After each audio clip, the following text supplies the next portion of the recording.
Welcome to doctor மைக்லீஸ் music therapy channel.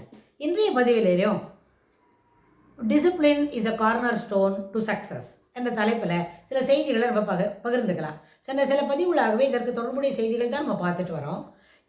இதில் சில முக்கியமான பாயிண்ட்ஸ், சில முக்கியமான கருத்துக்கள், முக்கியமான செய்திகள் என்னெல்லாம் இருக்குன்னு கேட்டால், முதல்ல mental clarity is the basic thing. இது ஒரு காம்படிட்டிவ் அட்வான்டேஜை கொடுக்கும்.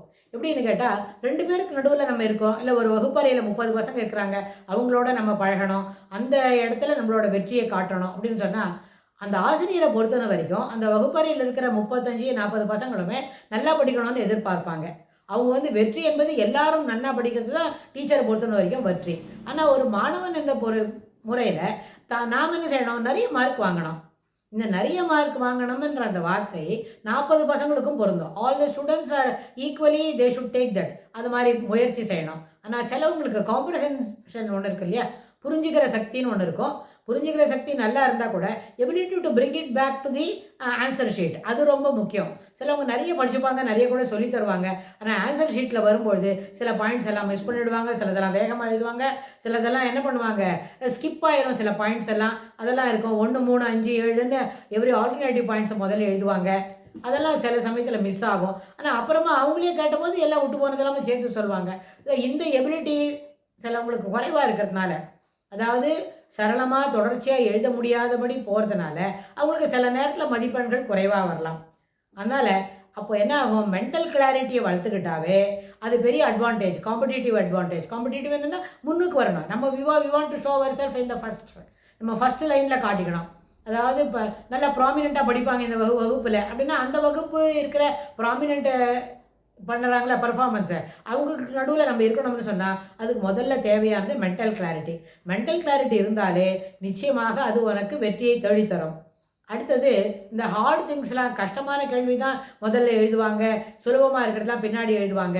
ஆனால் சிலவங்க என்ன பண்ணுவாங்க, கொஞ்சம் ரொம்ப லேட்டாக யோசிப்பாங்க.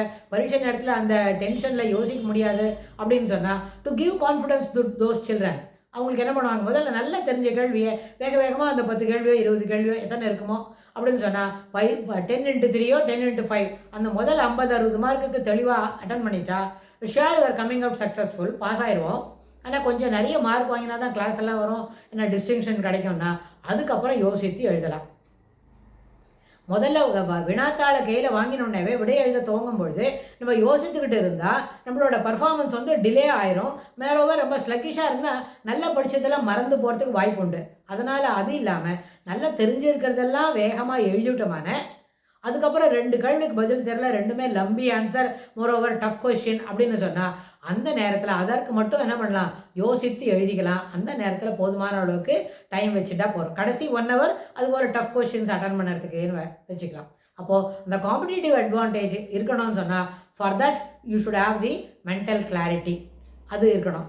அடுத்தது, இந்த கடினமான வேலைகளை செய்வாங்க அப்படின்னு சொல்கிறதோட கூட இன்னொரு முக்கியமானது என்ன செய்யணும், அட்வான்டேஜ் எப்படி இருக்கும்னு சொன்னால், எல்லா நேரத்துலையும் தெளிவாக ஒரு வேலையை செய்வாங்க அப்படின்னு சொன்னால் அதில் என்ன பண்ணுவாங்க தெரியுமா, அந்த கன்சிஸ்டன்சி ஆஃப் த பர்ஃபார்மன்ஸ் இருக்கே அதுக்கு நாங்கள் முக்கியத்துவம் கொடுப்பாங்க. இன்டென்சிட்டி இருக்கணும் தான், தொடர்ந்து செய்யணும், அது தவறு இல்லாமல் செய்யணும், பிழை இல்லாமல் செய்யணும், அதெல்லாம் வாஸ்தவம் தான். ஆனால் அந்த தவறு இல்லாமல் செய்வதும் பிழை இல்லாமல் செய்வதும் பிழையை திருத்திக் கொள்வதும் தொடர்ந்து கன்சிஸ்டன்சி இருக்கும். அதில் அந்த பர்ஃபார்மன்ஸில் நம்ம ஒரு பரீட்சை எழுதுகிறோம்னு சொன்னால் நிச்சயமாக 75 மார்க் தான், நிச்சயமாக பாஸ் தான். முதல்ல ஃபெயில் இல்லை, we are going coming out successful கூட டிஸ்டிங்ஷனோட வருவோம் அப்படின்னு சொன்னால் அந்த கன்சிஸ்டன்சி ஆஃப் த பர்ஃபார்மன்ஸ் இருக்கே அதுக்கு முக்கியத்துவம் கொடுத்தா கூட வெற்றி நம்மளுக்கு நிச்சயமாக வரும். கன்சிஸ்டன்சின்றது வகுப்பில் இன்டராக்ஷன்ஸ் இருக்கே அது கரெக்டாக இருக்கும். பரீட்சைன்னு சொன்னால் சின்சியராக படிச்சுட்டு வருவோம். அப்புறம் விளையாட போகணுமா அங்கேயும் சின்சியராக விளையாடுவோம். எந்த பர்ஃபார்மன்ஸ்லையும் அதில் நம்பிக்கை ஊட்டக்கூடிய அளவிற்கு நம்மளுடைய என்ன இருக்கும், பர்ஃபார்மன்ஸ் இருக்கும். தொடர்ந்து அந்த பதிவில் நம்மளுடைய முயற்சியை விடாமல் செய்வோம். அதனால தான் அதுக்கு என்ன பேருன்னு கேட்டால், முயற்சி திருவினையாக்கும். மீண்டும் மீண்டும் அந்த வேலைகளை தொடர்ந்து ஒருபோல செய்கிறதுனால அந்த முயற்சி நம்மளுக்கு தன்னம்பிக்கையை வளர்க்கும்.